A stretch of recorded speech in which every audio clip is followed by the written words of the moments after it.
This issue is regarding a certain problem that is addressed by both Middle Eastern religions and Eastern religion in general, which is, first of all, revelation, and then secondly, the issue of knowledge and ignorance.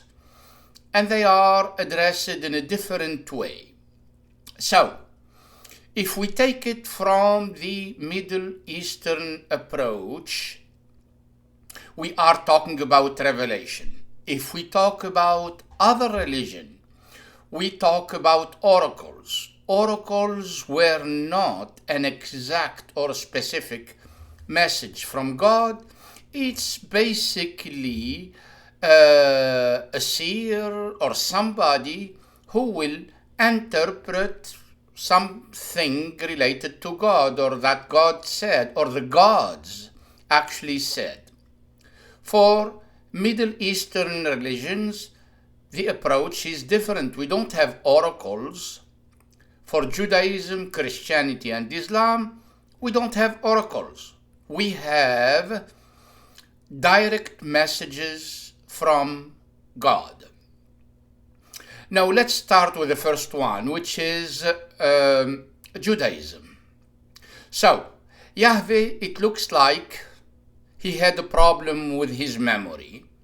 So, if he were a published author, he will be probably rejected for a simple reason. He cannot repeat the same command twice.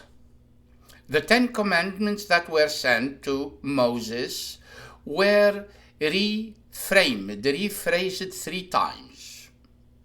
It looks like the first time, all that God managed to write were 10 commandments. He sent them. Moses, of course, was pissed, and he saw the Jews were worshipping a golden calf, so he broke the 10 commandments. He went back to God, and God said, chisel 2 kind of tablets, and I will write them down for you, or I will let you know to write them down. So there, it looks like God mixed up the order of the 10 commandments. The second set did not follow the same order as the first set. And then at the end, we have a third set, which included a weird stuff like do not eat a goat with its milk or whatever it is. It was a really weird set of commandments. Of course, scholars can always find an excuse. I'm a Muslim coming from that same tradition, so our scholars also, when something doesn't sound right to them, they find an excuse and explain it.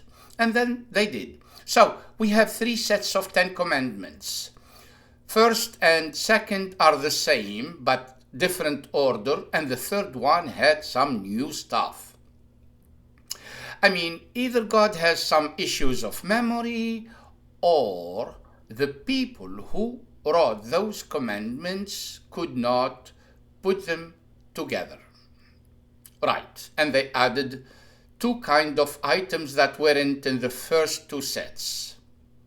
Now, this is the only time, at that time, that God spoke to a human, which is Moses. Now, let's go to the second set where God reveals himself. That's Christianity. Of course, we do not have a text that said, this is what God said, literally. In fact, what we have is a journal. If we call it by today's, we have a journal by Luke, Matthew, etc., who tell us what the Lord said and thought and expressed one way or another about various issues. So it's not really a direct command coming from God. It is a journal about Jesus somehow. And we know that the ministry of Jesus lasted basically 2 years. Literally 2 years. That's all. So God managed to come down to earth, to stay down here for only 2 years and get crucified. And then he ended up with basically no followers because all of them betrayed him. It doesn't matter. So this is the second set where God really spoke. The third set is Islam. In Islam, Muhammad said that he received the exact message from God to humanity. However, we are facing the same problem. The message of God was revealed to Muhammad via the Archangel Gabriel. Scholars started really to question this, and they said to themselves, did God send his message to Gabriel and Gabriel passed the message to Muhammad? That's one thing. I mean, Gabriel should be a creative archangel. It's a big, he will not repeat literally what God told him, and even if he did, we don't know whether Muhammad really got the exact literal text. This is one first set. The second set of Muslim theologian was that God inspired Gabriel, which makes sense. And then Gabriel inspired Muhammad. So you have two inspirations here. We are humans, regardless whether these messages are revealed or not. I'm not really discussing that. That's not the point here. Even we assume that they are all coming directly from God. For Moses, for Jesus, and for Muhammad, we still really have reason to question what is the inspiration here. So if God inspired Gabriel and Gabriel inspired of Muhammad, we do have a serious issue here. What did Muhammad get exactly? Did he get the final text, or he did or if he was creative enough to add few details here and there? Assuming that everything is revealed, there are two scribes that wrote the Quran with a dictation coming from Muhammad. Two of them said that sometimes Muhammad told us to write X, Y, and Z, and we wrote YZX. And then when we reported this to Muhammad, he did not mind it at all. Later on, when this issue was raised with Muhammad, he said exactly that, it all means the same thing. It's just an order of words, etc., but it means the same thing. Now, probably it's true. If he thinks he got a revelation, who knows? Probably it's true. But it means here that we are dealing with an inspiration, not with a direct text from God. So what do we have here? We have the first one, Yahweh, for Moses, who really doesn't remember exactly his own commandment. The second one was Jesus, who never spoke directly, but we have a report about him from 4 of his companions who we don't know who they are, actually. Literally, we do not know. Luke, John, etc. They are really a creation of later writer. Nobody said who they were. So we don't know that. plus the Old New Testament, as we all know, the original copies we have are in Greek. Boo. And Jesus never spoke Greek as far as we know. So not only it came to us via those people who wrote in Greek, but it was a diary or a journal about Jesus' activity, and then we have Muhammad who was inspired. So what do we have here? We have the idea of a direct message coming from God is really iffy, the least we can say. If not, it is the creation of humans. Now,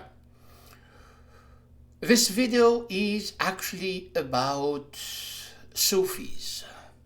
Sufis are really a set of people who found inspiration in the Quran and in Islam and really proceeded with a new approach to religion. What is important with Sufi is that they bypassed what we assume to be the direct message of God. And they assumed that a Sufi who is very well versed in, not actually in the ritual about Islam, but in terms of intuition and how close they can get to God, they can feel things and they can have a direct contact with God. What is important about Sufi is that they really bypass the idea of revelation. You can get God's message directly without reading his book or trying to learn from him directly or from his texts. You can learn from God by intuition, by what you feel is right, but what you think is right, but what you expect is right, rather than from a text, which is very important because in Islam, especially in Islam, we have really a strict, clear text that we assume came directly from God. He wrote it down with his own hand and passed it to either Gabriel or to Muhammad. Most likely, most story says that the revelation came to Muhammad via the Archangel Gabriel. So we don't know exactly what we have here, but at least the idea in Orthodox Islam is that the message came directly from X to Y, or Y to X, whatever. This is the story. And for Sufi, they really bypassed all of that. They said, we don't need really this direct message, which is very important to Muslim in general, because Sufis over few hundred years between the 2nd and the 3rd century after the death or hijrah of the Prophet Muhammad really developed their own approach to Islam, and to them it did not matter. The revelation did not matter anymore. They were aware of what's going on. They had their own approach to religion, and they didn't really look anymore at the text or what is the Quran. And some of them even said that the rituals, you follow them only if you are not an inspired Sufi. If you reach a level of being an inspired Sufi, meaning you can get close contact with God, you don't need even to follow the ritual. The ritual in Islam are what? 5 prayers a day, etc., fasting, etc. But they assumed, and they were right. They said, if you get too close to God, why do you need the ritual?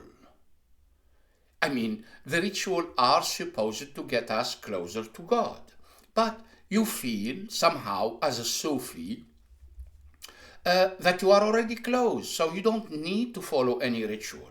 You have it in your heart, and if you follow the tradition of Muslim or Arab Sufi, specifically Arab Sufis, who developed the idea of fana, or extension before God, or really disappearance within the divine entity, God, which we call fana or extension.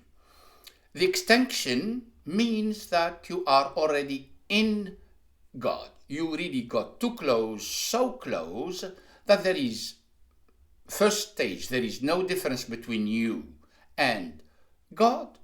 And the second stage is that you are God. Now here, the problem or the question will be raised.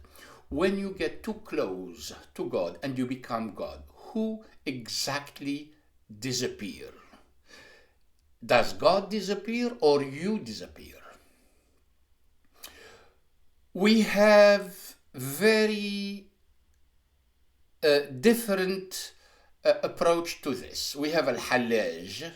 Al-Hallaj said that there is nobody under this garb or this dress except God. So basically God descended in him. Now, we have Abu Zayd al-Bastami, who took it the other way around, and he said once he get to God, it's basically he himself, Abu Zayd al-Bastami, becomes God. So it's not a descent, it's really an ascent somehow. So the approach of Christianity, where God the Father or whatever it is descends into a human, and then the human sacrifices himself, that's one approach, which is a descent from up to down. Bayezid al-Bastami had a different approach, which is an ascent. You go up to him and you become him. So these are the two approaches, basically, in terms of... but now there is a second issue. Western knowledge or learning was mostly quantitative. So basically, you go to university or a school or a place and you learn things. You learn things. You add to your memory and to your knowledge pieces of information from here and there, etc. And you get a certain set of knowledge and information and learning, and you add them to your brain. Which means that knowledge is a quantitative thing. The more you learn, the more you add to your memory, the more you know and understand. Ignorance, in this case, becomes not to know, which is basically the Greek and Latin roots of ignorance, not to know. Now, both approaches here of learning or not learning are quantitative approaches. In other words, you go to school, you get a certain set of information. You get your high school degree, high school diploma, go to college, you have graduate school, etc. So at every stage, you are adding information to your brain that we can interpret later as knowledge. The one who doesn't know, or the ignorant, is the one who did not add those pieces of information to his brain. So let's imagine here the brain as a vessel or a vase. It's a vase. Okay, what do we do with that?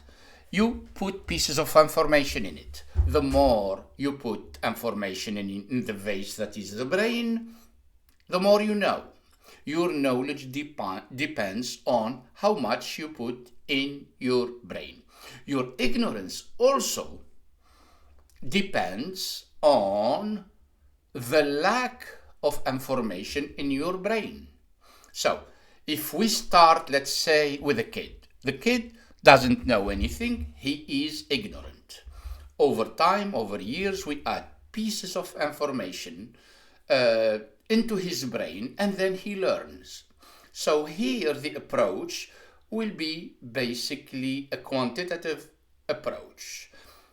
In other words, a diploma, bachelor, something like that will count as knowledge, because it means that you got something new in your brain.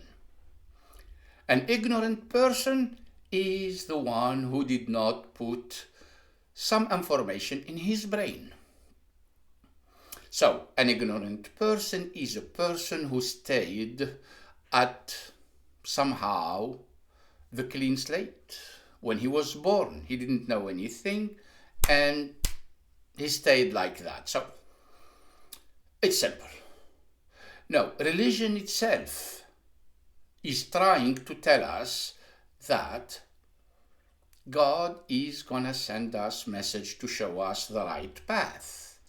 In other words, without that extra knowledge that is put in our brains, we will not know how to act, how to behave, how to be right, how to do the right things, because he did not put that information in our brains. In Islam is clear. If you do not have access to a prophecy or a message coming from a prophet, you are not liable, because you did not have the opportunity to learn from God what is right and what is wrong. So knowledge here is really a quantity, a volume of information that they put in your brain. Sufi here again disagree. So Al-Nafari is a Sufi that I adore, said that knowledge is accumulation of known things. Learning is also an accumulation of learned items. He added him and Muhyiddin ibn Arabi, another Sufi, another stage which they call it staying or standings. That stage is basically learning directly from God, regardless of the quantitative information that you have. So basically, a person feels like he got close to God, learned many things from God, and he starts to receive kind of an intuition, not a revelation, but he starts to receive things from God directly, regardless of his degree. So, a Sufi is not a person with a diploma. A Sufi is not a PhD student or scholar or graduate. No. A Sufi is a person who received not knowledge, not learning, he received something in his mind that made him close to God.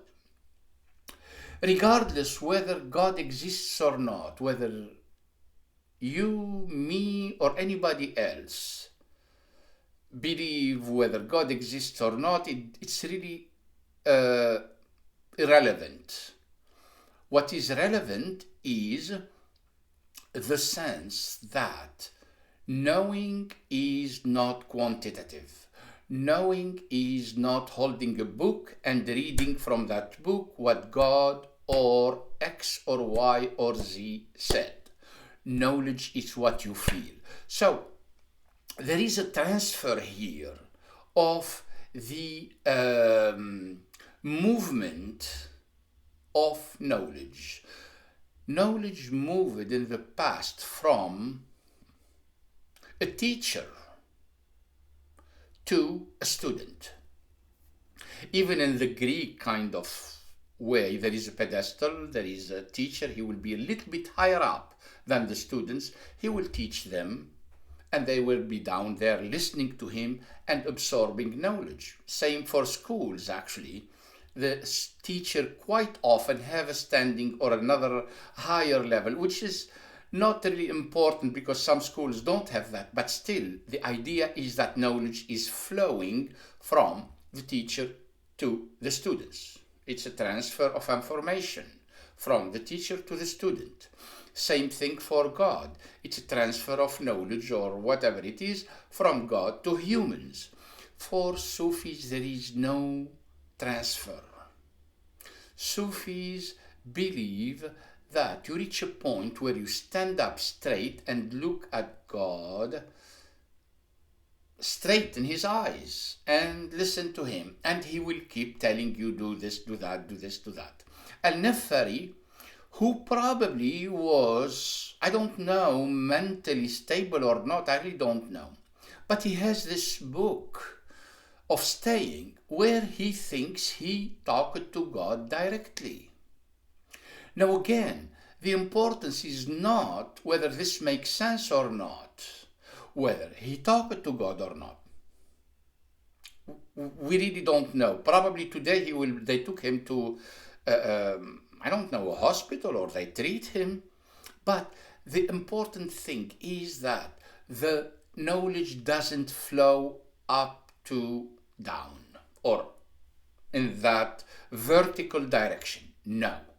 Information, knowledge, and wisdom is not vertical, it's horizontal. And that is the very important part of Sufi approach to knowledge. So, yes, a Sufi may not be a great scholar, may not know exactly, even though some of them were very, very good scholars.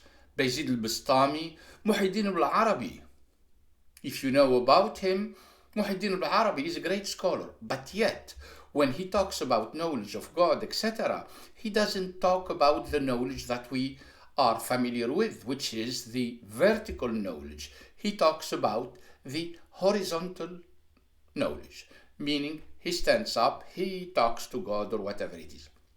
So this is really very important, because not only we are with Sufi, we address the issue of knowledge, we address the issue of ignorance. Ignorance is not knowing. Ignorance is not understanding what we know. And that is very important.